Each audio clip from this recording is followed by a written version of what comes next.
황제가 1년에 여러 명씩 죽어나가고 전염병이 하루에 5,000명을 삼켜버리고 굶주린 시민들이 거리에서 쓰러져가던 시대가 있었습니다. 화려한 콜로세움과 웅장한 목욕탕 뒤에 숨겨진 진짜 로마의 모습은 끔찍했거든요. 공중 화장실에서는 똥 닦는 스펀지를 돌려 쓰고 목욕탕 물에는 수백 명의 떼가 둥둥 떠다녔으며 길을 걷다가 창문에서 쏟아지는 오줌 세례를 맞는 건 일상이었습니다. 로마 제국이 서서히 무너져가던 3세기, 과연 그곳에서 살아남을 수 있었을까요? 오늘은 교과서가 절대 안 알려주는 고대 로마의 충격적인 민낯을 파헤쳐 보겠습니다. 서기 235년에 세베루스 알렉산더라는 황제가 있었는데 이 사람이 좀 특이한 결정을 내렸어요. 게르만족이라는 야만족들이 쳐들어왔거든요. 보통 황제라면 군대를 이끌고 싸우잖아요. 근데 이 황제는 어머니 말을 너무 잘 들었어요. 어머니가 싸우지 말고 돈으로 해결해라고 했거든요. 그래서 황제가 뭘 했냐면 적들한테 돈을 주면서 이거 받고 그냥 돌아가라고 한 겁니다. 군인들 입장에서 생각해보세요. 목숨 걸고 싸우려고 했는데 황제가 적한테 돈을 갖다 바친 거예요. 자기들한테 줄 돈을 적한테 준 거나 마찬가지잖아요. 군인들이 완전 빡쳤습니다. 결국 황제의 가장 믿던 장군들이 황제 목에 칼을 꽂아버렸어요. 황제 시해는 로마에서 흔한 일이긴 했는데 이때부터 진짜 난리가 시작됐거든요.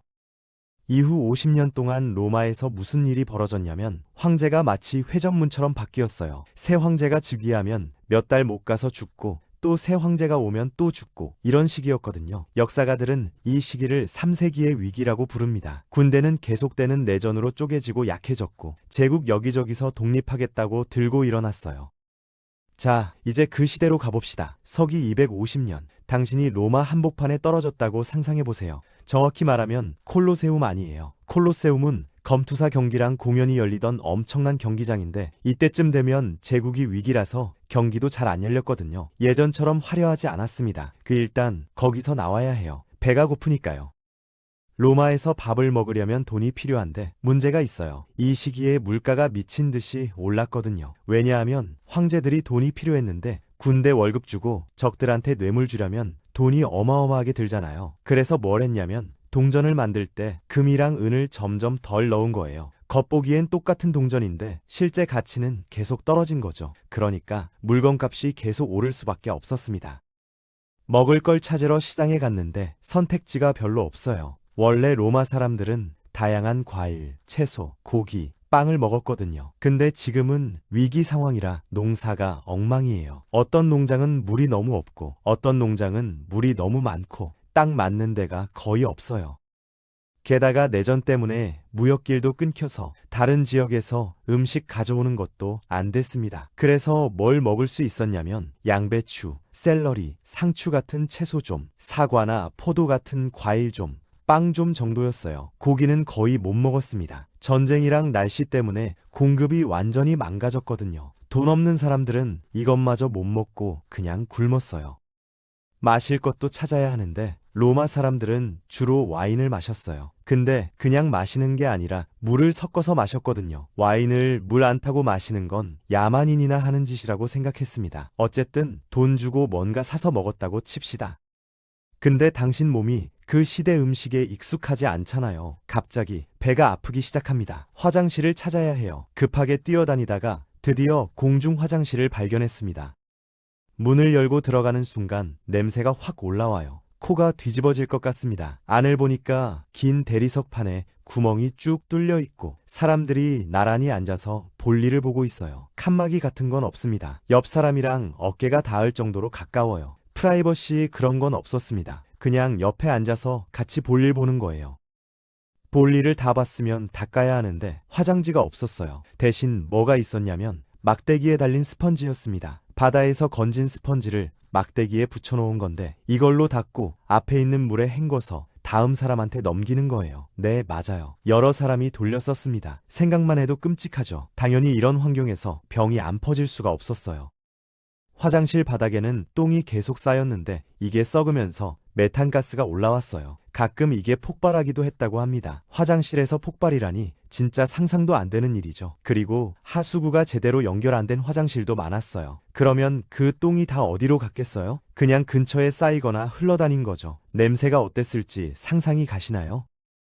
화장실이 이렇게 더러우니까 씻어야겠다는 생각이 들잖아요. 목욕탕에 가면 되겠다 싶죠. 로마 목욕탕은 테르마이라고 불렀는데 시설은 진짜 대단했어요. 운동하는 곳도 있고 뜨거운 방도 있고 차가운 방도 있고 심지어 도서관도 있었거든요. 누구나 들어갈 수 있었습니다. 근데 문제가 있어요. 물을 자주 안 갈았어요. 수백 명이 매일 들어가서 씻는데 물은 그대로인 거예요. 거기에 뭐가 떠다녔을지 상상이 가시죠? 땀, 때, 온갖 더러운 것들이 물에 섞여 있었습니다. 그리고 비누도 없었어요. 대신 뭘 썼냐면 스트릿길이라는 도구였는데 이게 청동으로 만든 글개예요. 몸에 올리브 오일을 바르고 이걸로 박박 긁어서 때를 벗겨내는 거였습니다. 아프지 않았을까요? 당연히 아팠겠죠. 세게 긁으면 피가 나기도 했을 거예요. 그리고 올리브 오일 바르니까 다들 미끌미끌해져서 바닥에서 넘어지는 사람도 많았어요. 목욕탕 물이 이렇게 더러우니까 거기서 병 옮는 경우도 많았습니다. 근데 아이러니하게도 로마 사람들은 목욕탕이 건강에 좋다고 믿었어요. 진짜 깨끗해진 건지 모르겠지만 때보다 병균을 더 묻혀서 나왔을 수도 있어요. 목욕탕에서 나와서 길을 걷는데 조심해야 해요. 꼭 하늘을 쳐다보면서 걸어야 합니다. 왜냐면 로마 사람들이 창문으로 오줌이랑 똥을 버렸거든요. 요강의 볼일을 보고 그냥 창문 밖으로 던져버리는 거예요. 지나가다가 이런 거 맞으면 정말 최악이죠. 특히 밤에는 안 보이니까 피하기도 힘들었습니다. 로마 거리는 우리 생각보다 훨씬 더럽고 위험한 곳이었어요. 이렇게 더러운 환경에서 전염병이 안 퍼지면 그게 더 이상한 거잖아요. 서기 250년쯤에 키프리아누스 역병이라는 게 돌았는데 이게 진짜 무서웠습니다. 키프리아누스라는 사람이 이 병에 대해 자세히 기록을 남겼거든요.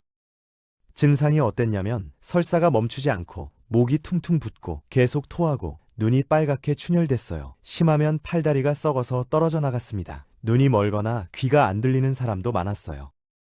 이 병이 제일 심할 때는 하루에 5,000명이 죽었어요. 로마 시내에서만요. 전국으로 치면 얼마나 많이 죽었을지 상상이 안 가죠. 역사학자들은 아직도 이게 정확히 무슨 병이었는지 모릅니다. 에볼라였을 수도 있고 천연두였을 수도 있어요. 증상이 너무 다양해서 딱 뭐라고 말하기가 어렵거든요. 어쨌든 엄청나게 많은 사람이 죽었습니다. 이집트의 알렉산드리아라는 도시는 인구가 62%나 줄었어요. 10명 중 6명이 사라진 거예요. 죽거나 도망쳤거든요. 서기 249년에서 262년 사이에 일어난 일이에요. 군인들도 많이 죽어서 군대가 약해졌고 농부들도 죽어서 농사 지을 사람이 없었습니다. 그러니까 먹을 것도 더 없어지고 나라는 더 엉망이 됐어요. 악순환이었죠. 전염병 때문에 사람들이 로마를 떠나기 시작했습니다. 도시에 있으면 병 걸려 죽을 것 같으니까 시골로 도망가는 거예요. 그러니까 도시는 점점 텅텅 비어갔어요. 장사하는 사람도 줄고 일하는 사람도 줄고 도시 기능이 마비되기 시작했습니다. 진짜 암울한 시기였어요.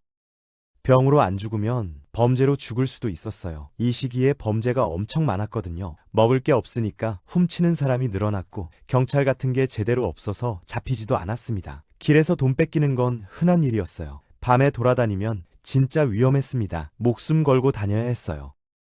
돈이 다 떨어졌다고 칩시다. 어떻게 해야 할까요? 일을 해야죠. 근데 이 시대에 가장 많이 뽑는 직업이 뭐였냐면 군인이었어요. 나라가 엉망이니까 군인이 계속 필요했거든요. 사방에서 적들이 쳐들어오고 내전도 계속되니까 병력이 항상 부족했습니다. 군대에 지원하면 거의 무조건 받아줬어요. 군대에 들어가려면 조건이 있긴 했어요. 키가 최소 170cm 이상이어야 하고 나이는 17살에서 20살 사이여야 했습니다. 그리고 남자만 가능했어요. 여자는 군대에 못 들어갔습니다. 몸이 튼튼해야 하는 건 기본이었고요. 이 조건만 맞으면 환영이었어요.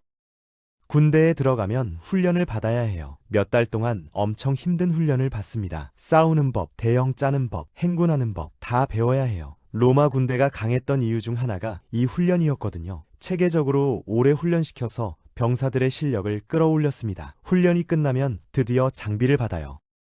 일단 글라디우스라는 칼을 받습니다. 길이가 60cm 정도 되는 짧은 칼인데 찌르는데 특화된 무기였어요. 로마 군인들은 적을 베기보다 찌르는 걸 더 좋아했거든요. 찌르는 게 더 치명적이고 빨랐습니다. 그리고 푸지오라는 단검도 받았어요. 이건 예비 무기로 허리에 차고 다녔습니다.